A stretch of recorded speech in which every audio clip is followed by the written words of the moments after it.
नमस्कार, न्यूज़ 24 देख रहे हैं आप। मैं हूं आपके साथ डॉक्टर मीना शर्मा। दोपहर के 2 बज रहे हैं। राजस्थान की राजनीति में गर्माहट भी लगातार बढ़ रही है। हालांकि मौसम लगातार सर्दी की तरफ जा रहा है। मौसम में थोड़ा-सा बदलाव आया है। राजस्थान अपनी गर्मी के लिए जाना जाता है, लेकिन अब तपिश कम हो रही है और राजनीतिक तापमान बढ़ रहा है। चेस के गेम में जैसे सारे खिलाड़ियों की अपनी भूमिका होती है, छोटे-बड़े सभी प्यादे, उसी तरह से बीजेपी ने भी इस राजनीति के गेम को बहुत बेहतर ढंग से समझा, इसलिए छोटे-बड़े सभी खिलाड़ियों पर नजर बनाए हुए हैं। अब हवा महल जैसी विधानसभा पर छोटे खिलाड़ियों को बड़े खिलाड़ियों के सामने कद बढ़ाने की कोशिश बीजेपी में। आज जिस तरह से ज्योति खंडेलवाल का आना, रविंद्र सिंह भाटी का आना, ये जो नए-नए खिलाड़ी हैं, इनको लेकर पार्टी क्या कुछ करना चाहती है और क्या वाकई में हवा महल में महेश जोशी, जो कि पहले से ही कांग्रेस के निशाने पर है, बीजेपी इस डबल निशाना बनाकर इस सीट पर कब्जा करना चाहती, जो कि आसान नहीं है, हॉट सीट है, बहुत बड़ी राजस्थान विधानसभा की काफी अहम सीट है। तो अगले आधे घंटे हमारे खास मेहमानों के साथ हम इसी पर विस्तार से चर्चा करेंगे। हमारे साथ राजीव तिवारी जी हैं, वरिष्ठ पत्रकार हैं और साथ ही अर्चना शर्मा जुड़ेंगी, जो कि वरिष्ठ पत्रकार हैं। आपका राजीव जी बहुत-बहुत स्वागत है। ये अपेक्षित था, 24 घंटे पहले कल 2 बजे हमने जब कार्यक्रम किया था तो ज्योति खंडेलवाल का नाम लगभग तय हो गया था कि वो बीजेपी जॉइन करने जा रही हैं। कितना आप देखते हैं कि हवा महल की सीट को बीजेपी अपने कब्जे में करने में इस अपने दांव से कामयाब होगी?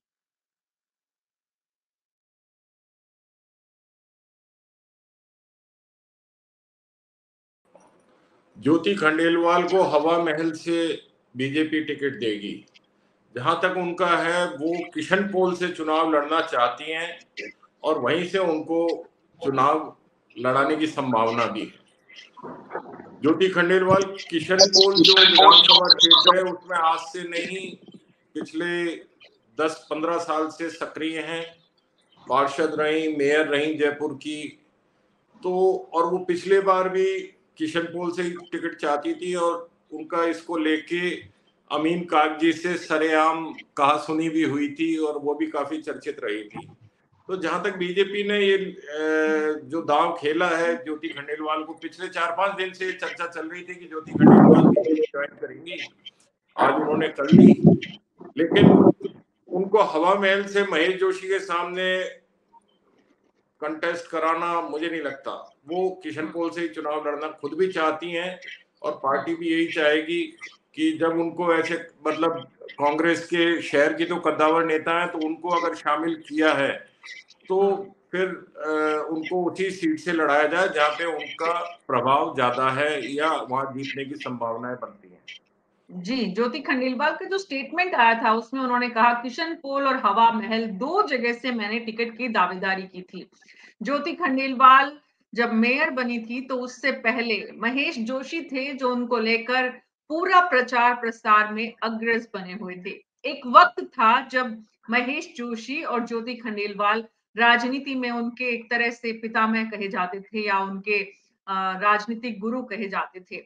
लेकिन राजनीति में कोई स्थायी दोस्त और दुश्मन नहीं होता है। अब बीजेपी में आने के बाद किशन पोल से लड़े चाहे हवा महल से, जैसा कि आपने कहा संभावना किशन पोल की ज्यादा है क्योंकि वो वहां सक्रिय ज्यादा है, लेकिन असर हवा महल तक देखेंगे आप?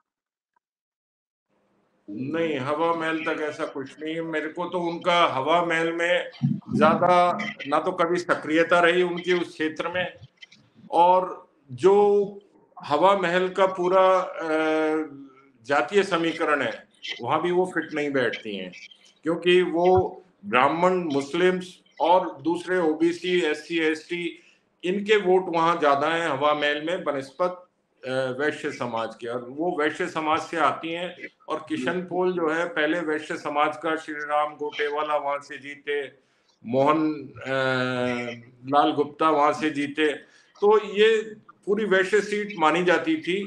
तो मुझे यही लगता है कि वो किशन पोल से ही ज्यादा पसंद करेंगी चुनाव लड़ना अगर उनको टिकट दिया जाता है तो। और अभी किशन कोल की जो स्थिति है, अर्चना शर्मा जी, आमने सामने दावेदार जिस तरह से आप देख रही हैं, कितना आप ज्योति खंडेलवाल को बीजेपी में आने के बाद बीजेपी पर उसका कितना असर, कांग्रेस पार्टी को उससे क्या नफा नुकसान, दोनों में से क्या नजर आ रहा एक बार आ रहा था तो है? अर्चना जी, बीजेपी में के नेताओं के आने का सिलसिला बना हुआ है।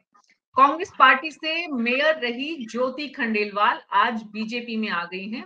रविंद्र सिंह भाटी युवा नेता भी बीजेपी में आ गए हैं। आप इस जो कि ओल्ड सिटी की किशनपोल सीट है, उससे ज्योति खंडेलवाल के आने से बीजेपी में क्या आप नफा नुकसान देखती हैं?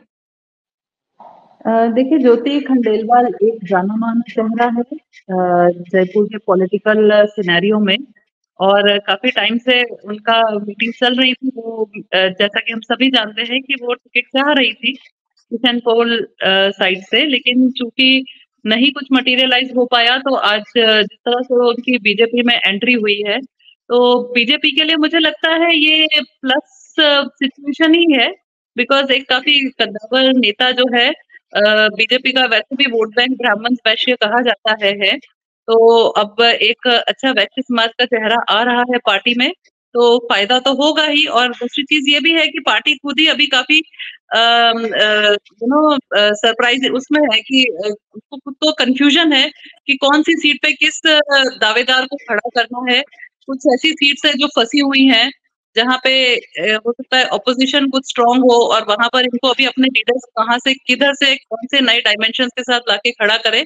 तो अभी है कुछ इस तरह की सिचुएशन, जिसको इंग्लिश में कैच 22 बोलते हैं, कि अभी उनको डिसाइड करना है कि राइट कैंडिडेट राइट पोजीशन पे कहाँ से फील्ड किया जाए। तो ये एक अभी इस ज्योति खंडेलवाल के यहाँ पर आने से और इनको डेफिनेटली फायदा है। और दूसरी चीज, रविंद्र भाटी आज युवा वर्ग का एक जाना माना चेहरा है, और काफी अच्छा उन्होंने कुछ ही टाइम में अपनी काफी स्ट्रॉन्ग फैन फॉलोइंग भी अपनी बनाई है।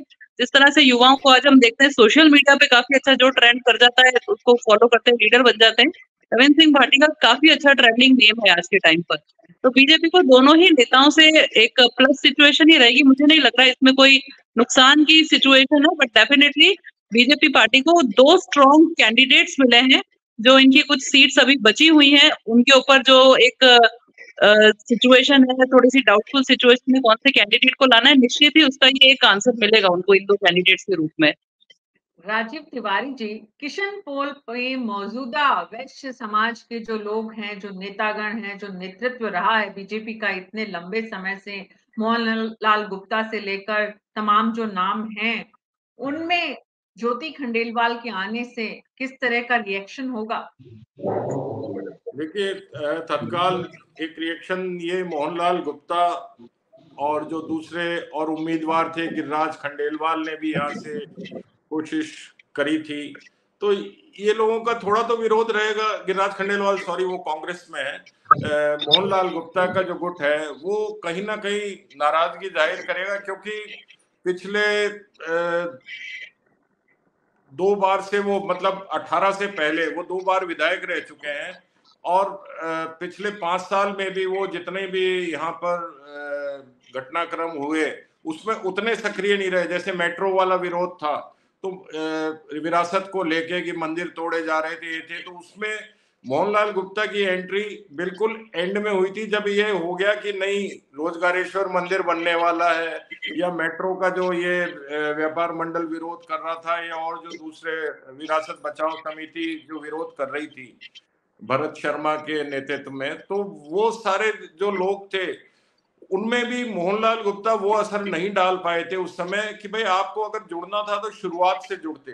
जब आंदोलन शुरू किया उन्होंने, जब उस आंदोलन को एक सिरे पर पहुंच रहा था, तब अचानक आपने आके उसका क्रेडिट लेना चाहा, तो उस समय भी उनका विरोध हुआ था वहां पे।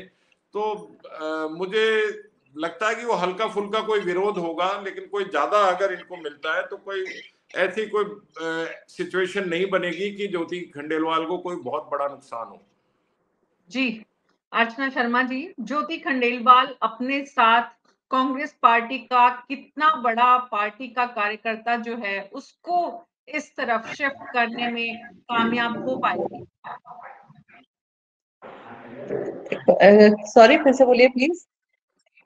ज्योति खंडेलवाल कांग्रेस पार्टी के वर्कर को कैसे कन्विंस करेंगी अर्चना जी, क्योंकि अब उनको एकदम से ऑपोजिट उसमें जाना है, पूरा वैचारिक सोच पृष्ठभूमि सब कुछ बदल जाएगा। नेता तो विधायक बन जाएगा अगर जीतता है, लेकिन जो पार्टी का कैडर है और जो हमेशा कांग्रेस पार्टी के लिए लॉयल रहा, समर्पित रहा, उसे कितना ये जो ज्योति खंडेलवाल हैं वो डाइवर्ट कर पाएगी अपने कैडर को? देखिए, जो लीडर है ना, लीडर आगे चलता है और पीछे उसकी फौज चलती है, यानी this is a very known fact. So basically she is a leader. Leader अपनी अपॉर्चुनिटी चाह रहा था, अपॉर्चुनिटी उसको मिली नहीं। आज अगर उसको अपॉर्चुनिटी नहीं मिली तो डेफिनेटली उसके जो फॉलोवर्स हैं कहीं ना कहीं वो भी दुखी होंगे। और यानी अगर आप किसी को फॉलो करते हो, कोई आपका लीडर है, तो आप चाहते हो आपके लीडर को अच्छी पोजीशन मिले। आपके लीडर को अच्छी पोजीशन मिलेगी तभी लीडर को लगता, जो उसके फॉलोवर्स है उनको लगता है कि हमारा कुछ कल्याण हो सकता है, जो पॉलिटिकल लैंग्वेज में हम बात करें। बट चूंकि अभी तक उनको कुछ कंफर्मेशन नहीं मिल रहा था, इसलिए वो कांग्रेस में गई है, सॉरी बीजेपी में गई है। अगर आज वो बीजेपी में गई है तो बीजेपी में अगर उनको कोई अच्छी पोजीशन मिल जाएगी तो डेफिनेटली वो फॉलोवर्स उनके वहां भी आ जाएंगे। मुझे लग रहा है आजकल का जो राजनीतिक दृष्टिकोण है वो पार्टी से परे हो चुका है। जो आज हम देख रहे हैं, जिस तरह से पार्टीज में जिस तरह से एंट्रीज हो रही है इधर से उधर, तो यानी एक किसी से बात कर रहे थे हम, कोई एक्स एमएलए था, तो लिटरली वो तो बिल्कुल ओपन लैंग्वेज में बोले बोले हमको तो विधानसभा जाना है, किस पार्टी से जाना है ये मायने नहीं रखता है, हमको विधानसभा जाने से मतलब है। तो यानी ये एक सिचुएशन है जो अपने आप बयान कर रही है कि किस तरह से जो लीडर्स है, पॉलिटिकल लीडर्स है, उनके सामने पहला जो एक ही फोरमोस्ट गोल है कि किस तरह से विधानसभा में एंट्री करना है। अगर उनका एक ही गोल है तो उनके फॉलोवर्स का यही गोल है कि हमको हमारे लीडर को फॉलो करना है। तो मुझे लग नहीं रहा है कि ये उनके लिए काफी चैलेंजिंग होगा, बिकॉज डेफिनेटली ये सारी चीजें काफी कंसल्टेशन के बाद ही होती हैं। और जो उनके जो कीन फॉलोवर्स होंगे, जो उनके टीम मेंबर्स होंगे, डेफिनेटली कहीं ना कहीं थोड़ा सा तो उनको भी इस सिचुएशन का क्लू तो होगा ही। जी, तो राजीव तिवारी जी, ज्योति खंडेलवाल का भविष्य बीजेपी में कैसा देख रहे हैं आप? देखिए, अभी तो उनको पहले टिकट मिलना है, टिकट मिल जाए उसके बाद वो चुनाव लड़े, जीतती हैं हारती हैं, क्या सिचुएशन रहती है, तो वो सारी चीजें अभी काउंट करेंगी। सबसे पहली जो जरूरत है वो टिकट की है। टिकट मिलने के बाद ही उनका बीजेपी में क्या भविष्य है वो तय होगा। ये अभी तो लगभग से तय सा माना जाना चाहिए, जिस तरह से बीजेपी में जिन जिन लोगों की एंट्रीज हो रही हैं और उनके टिकट के नाम सामने आ रहे हैं, तो लगभग राजीव तिवारी जी, ये तो आपका अनुभव स्पष्ट ही बता रहा होगा कि उनको टिकट लगभग बीजेपी ने तय कर दी है। देखिए, टिकट तो उनको तय कर दिया होगा तभी उनको वो वहां पे गई हैं, उनको ऐसा आश्वासन मिला होगा। अभी टिकट तय किया है नहीं किया है ये तो अभी स्क्रीनिंग कमेटी की जब जो तक वहां पे सामने बैठक नहीं आ होगी जाए। दिल्ली हाँ में, जी। तो वहां से होगा। अभी तो खाली आश्वासन ही मिला होगा कि आप आ जाइए, हम आपको कहीं ना कहीं एकोमोडेट करेंगे, हवा महल या किशन पोल जहां भी है। लेकिन उनके लिए ज्यादा फ्रूटफुल किशन पोल रहेगा बनस्पत हवा महल के, और वो खुद भी नहीं चाहेंगी कि मुझे महेश जोशी के सामने हवा महल में चुनाव लड़ाया जाए, क्योंकि महेश जोशी के सामने अगर ये वहां पर लड़ती हैं तो इनकी जो मुकाबला है वो थोड़ा कमजोर होगा। किशन पोल में संघ का भी बड़ा अच्छा बेस है, तो संघ का अगर साथ मिल गया वहां पे और बीजेपी के पुराने जो वर्कर्स हैं वो अगर अपनी नाराजगी भुलाकर और इनके साथ काम में लग जाएंगे तो ये हो सकता है कि अमीन कागजी के लिए फिर मुश्किल पैदा कर दें। जी, और रविंद्र सिंह भाटी इस युवा नेता को लाने से बीजेपी में कितना आप प्लस मानते हैं राजीव तिवारी जी? देखिए, वो सोच रहे कि इनका सोचना ये है कि 2 सीट जो हैं राजपूत बहुल, जैसे कि विद्याधर नगर और झोटवाड़ा, तो और तीसरी है आमेर में भी थोड़े राजपूत और ये सिविल लाइंस, तो इन 4 सीट में कहीं ना कहीं राजपूत समाज का जो वोट है उसको डाइवर्ट करने की कोशिश है कि भाई जो कांग्रेस के वोटर थे उनको बीजेपी में लेके आया जाए। क्योंकि पिछली बार आपने देखा होगा कि अगर विक्रम सिंह खड़े नहीं होते तो सीताराम अग्रवाल वहां जीत सकते थे। वो 33,000 वोट लेके गए थे, 31,000 वोट वो लेके गए थे। तो कांग्रेस में कहीं ना कहीं जो राजपूत आधार जो वोटर हैं, जो समर्थक हैं, उनको डाइवर्ट करने की एक कोशिश है। रविंद्र सिंह भाटी को टिकट देंगे मुझे नहीं लगता। जी, रविंद्र सिंह भाटी बहुत युवा है, अभी उनके सामने बहुत समय है, लेकिन जितना तेजी में ये युवा है, जितनी रफ्तार है राजीव तिवारी जी, उस रफ्तार को रोकना कितना बीजेपी के लिए आसान होगा? नहीं, देखिए, पॉलिटिकल पार्टीज जो होती हैं उनमें ऐसे जो बहुत ही महत्वाकांक्षी लोग हैं उनको समझाने का मादा होता है बड़े नेताओं को। उनको किसी ना किसी प्रलोभन में रख के, किसी और संगठन में जिम्मेदारी दे के या ऐसे वो मना लेते हैं। तो उनको कहीं ना कहीं कोई आश्वासन इस प्रकार का मिला होगा कि इस बार नहीं तो अगली बार आप अपना बेस तैयार कीजिए, हम आपको फलानी सीट से जो आप चाहते हैं उससे आपको उम्मीदवार बना सकते हैं। जी, अर्चना शर्मा जी, एक चर्चा लगातार हो रही है, इस बार कांग्रेस पार्टी में शामिल होने वालों की संख्या तुलनात्मक रूप से बहुत कम है, जबकि मिशन रिपीट और कांग्रेस पार्टी की स्थिति कमजोर नहीं है राजस्थान में। जितनी जितनी तरह की यहाँ पर चर्चाएं हो रही हैं, जितने आकलन आ रहे हैं, सबका कहना है कि कॉम्पिटिशन में है, फाइट दे रही है पार्टी। एंटी इनकम्बेंसी उतना बड़ा फैक्टर नहीं है, मुख्यमंत्री की योजनाएं प्रभाव दिखा रही है, उसके बाद भी कांग्रेस पार्टी में शामिल होने वालों की संख्या बहुत कम है, ना के बराबर। एक्चुअली जो कांग्रेस के ग्रासरूट वर्कर्स से जो बात हो रही है, उनका कहना है कि डेफिनेटली एंटी इनकम्बेंसी इतनी ज्यादा नहीं है पार्टी के अगेंस्ट, फाइट भी काफी स्ट्रांग है। लेकिन जिस तरह से चीफ मिनिस्टर ने पहले कहा था कि हम 2-3 महीने पहले टिकट्स ले आएंगे इलेक्शन के, तो एक ये बड़ी घोषणा थी और इस घोषणा से पार्टी वर्कर्स के अंदर काफी कॉन्फिडेंस आया था और काफी उम्मीदें जगी थी। लेकिन आज की जो पोजीशन देखें कि जिस तरह से वो एकदम जैसे 3 फेज में अभी तक टिकट्स आए हैं और जो मेन सीट्स हैं जो अभी हम बात कर रहे हैं, अगर महेश जोशी इनके ज्योति खंडेलवाल के सामने कंटेस्ट करते हैं हवा महल से, महेश जोशी जी का अभी तक टिकट आया नहीं है, शांति धारीवाल का आया नहीं है, तो जो की लीडर्स हैं अभी भी उनके ऊपर क्वेश्चन मार्क है कि उनको टिकट मिलेगा कैसे मिलेगा। बिकॉज हम सब जानते हैं जो 25 सितंबर का एपिसोड हुआ था वो दिल्ली के और राजस्थान के गलियारों में आज भी उसकी चर्चा हो रही है। तो और उसके बाद में एक चीज और कही जा रही थी कि 40 एमएलए का हो सकता है, 35 से 40 एमएलए का टिकट कट के नए लोगों को चार्ज दिया जाएगा, है ना। तो ये सारी कुछ ऐसी चीजें थी जिससे कि पार्टी वर्कर्स और सब में काफी होप जगी थी। लेकिन आज जब देख रहे हैं कि वही केसेस रिपीट हो रहे हैं, आज जब देख रहे हैं कि टिकट्स भी चुन चुन कर यानी काफी सोच समझने के बाद नाम डिक्लेयर हो रहे हैं, तो एक ऐसा लग रहा है कि पार्टी में खुद में संशय की स्थिति है। जो एक कॉन्फिडेंस आना चाहिए था वो नहीं आ रहा है। इनफैक्ट बात करें पार्टी वर्कर्स में भी नहीं आ रहा है, तो इसलिए शायद ये एक कारण हो सकता है कि कांग्रेस में जिस तरह की बीजेपी में धड़ाधड़ ज्वाइनिंग हो रही है, कांग्रेस में वो ज्वाइनिंग अभी स्लो है। बिकॉज कांग्रेस खुद ही डेफिनेटली गारंटीज अच्छी अनाउंस कर रही है, जिस तरह से कल भी चीफ मिनिस्टर ने 5 नई उसकी घोषणाएं की हैं, जिस तरह से स्टूडेंट्स को, फार्मर्स को, हर वर्ग को अपने साथ लिया है। अच्छी योजनाएं हैं, अच्छी स्कीम्स हैं, लेकिन जो एक कॉन्फिडेंस आता है ना, आप पूरे जोश से जो एक जंग लड़ने के लिए जिस तरह से आप पूरे जोश से उतरते हो, तो वो ऐसा लग रहा है कहीं ना कहीं फिर भी थोड़ी संशय, थोड़ा सा शंका है पार्टी वर्कर्स में। और यही एक कारण है कि क्यों वहां पर थोड़ी ज्वाइनिंग में नंबर्स कम है अभी। हाउ जोश राजीव तिवारी जी कांग्रेस पार्टी का? देखिए, कांग्रेस पार्टी का मैं थोड़ा अर्चना जी से उलट वो रखता हूं कि कांग्रेस में अभी अब 15-20 विधायक और बचे जिनको टिकट देना है, बाकी वो सबको दे चुके हैं।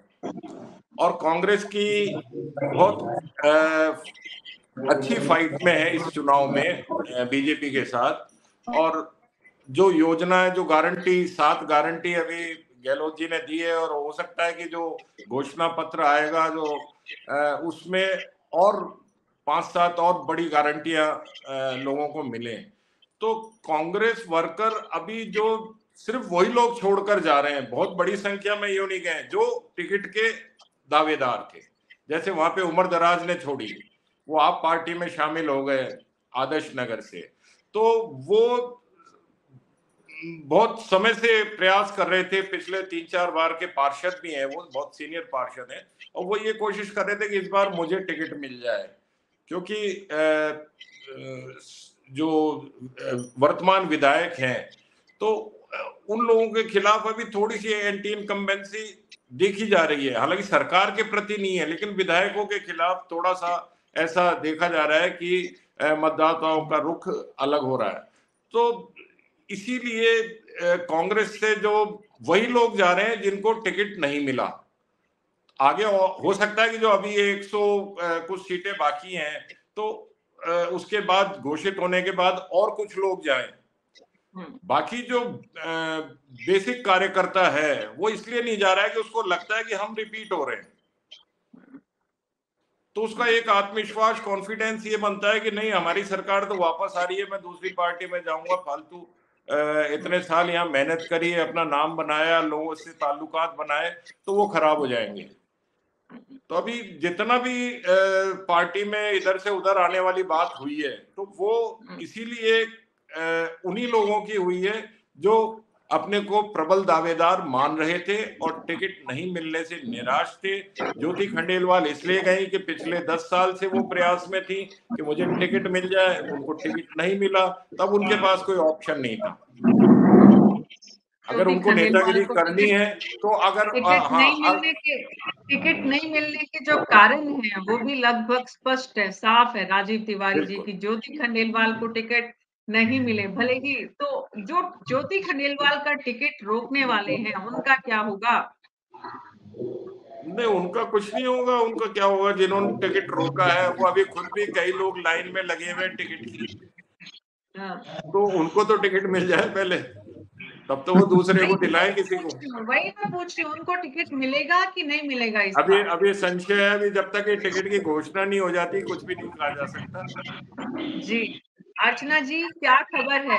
ये जो बड़े नाम हैं जिनके टिकट को लेकर दिल्ली आलाकमान ने लगभग अपना मूड बना लिया है, अशोक गहलोत कामयाब होंगे उनको टिकट दिलवाने में?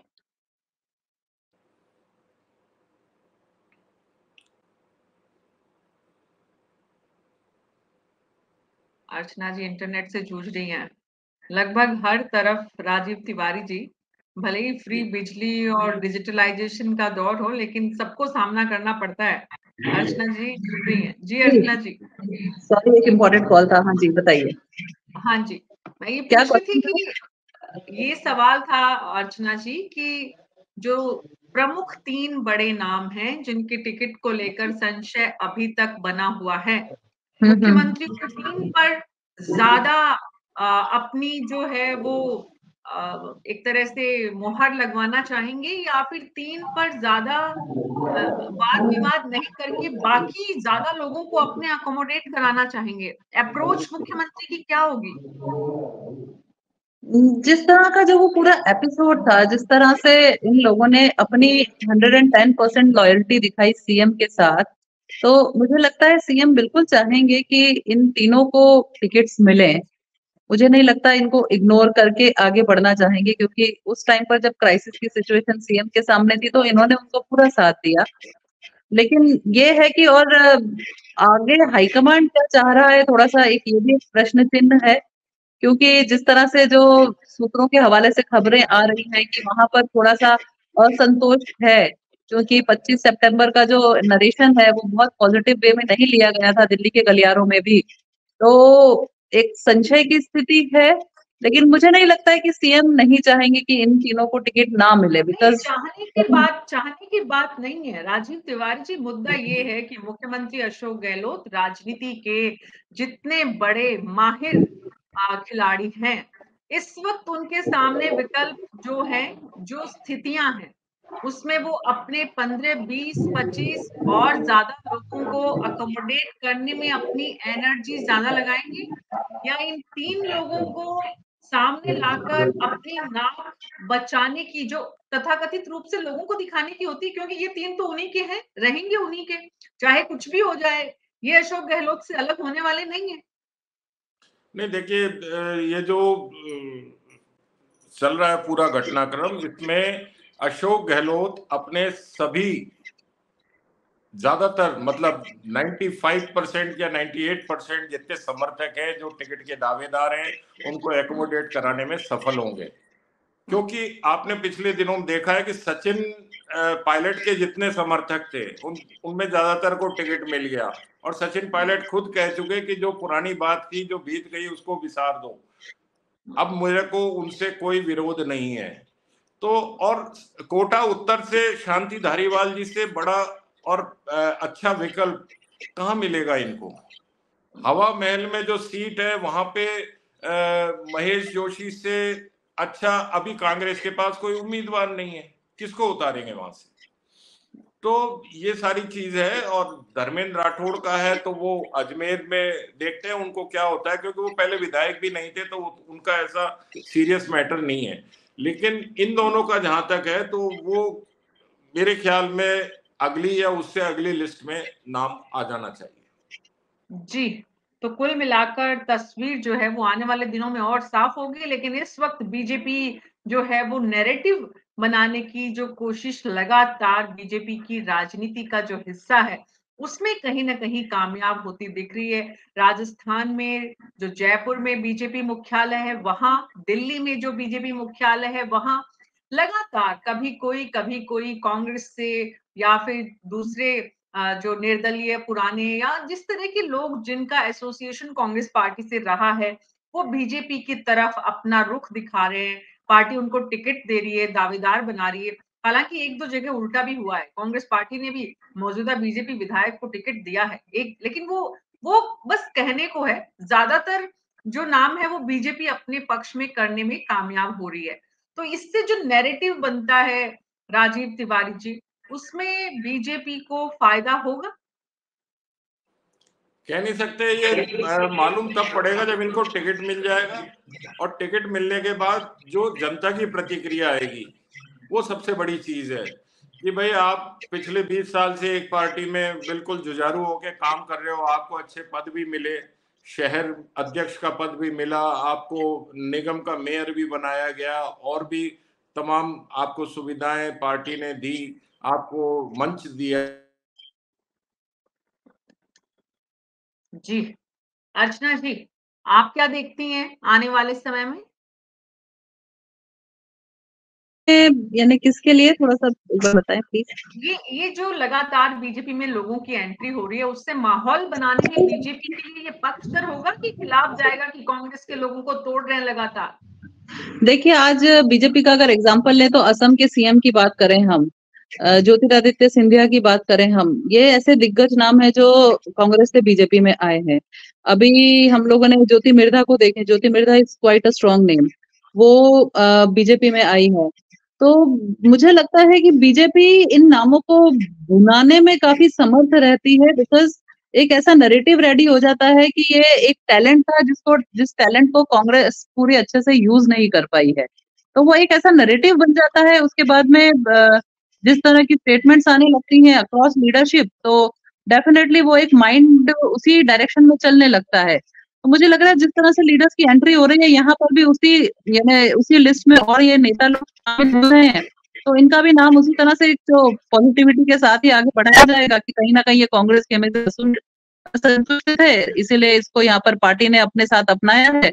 और बस भगवान राजनीति में उनका भी वेलकम है, यही एक नैरेटिव चलता है, और ये मुझे लगता है सक्सेसफुल भी अभी तक बीजेपी इसमें। चुनावों में जनता को पसंद आएगा, इम्पोर्टेंट ये है जनता इसे किस रूप में लेगी, जनता ये कांग्रेस के पक्ष में या बीजेपी के पक्ष में, किसके पक्ष में करेगी, ये बात अहम होगी, देखने लायक। और ये तब तय होगा जब जनता इन बिल्कुल जो कांग्रेस बिल्कुल से बीजेपी में आए हुए कैंडिडेट्स हैं इनको रिस्पांस किस तरह से देगी, इनके चुनावों में जो वोट परसेंटेज है वो जी तय करेगा कि बीजेपी ने जो कोशिश की उसमें वो कितनी सफल बिल्कुल या असफल रही। बहरहाल अभी तो अगले लगभग आज बिल्कुल 28 यस तारीख हो गई है, 25 तारीख को चुनाव है, लगभग अगले 27 दिन इसी तरह का माहौल जो है वो बने रहना है। हर दिन चर्चा करेंगे। अर्चना जी फिर आपसे जुड़ेंगे। अभी न्यूज़ 24 पर अपना समय देने के लिए बहुत बहुत शुक्रिया। राजीव तिवारी जी आपका भी बहुत बहुत शुक्रिया, और हमारे सभी दर्शकों का शुक्रिया। हमारे दर्शक हमारे लिए सबसे इंपॉर्टेंट है, अहम है, ताकि उनका फीडबैक हमें मिले, उन्हें हम समझ सकें उनको क्या चाहिए, न्यूज़ 24 पर वो क्या देखना चाहते हैं, किस तरह की खबरें देखना चाहते हैं, ये भी हमें अपने कमेंट बॉक्स में जरूर लिखकर बताएं। अभी मेरे साथ इतना ही। नमस्कार।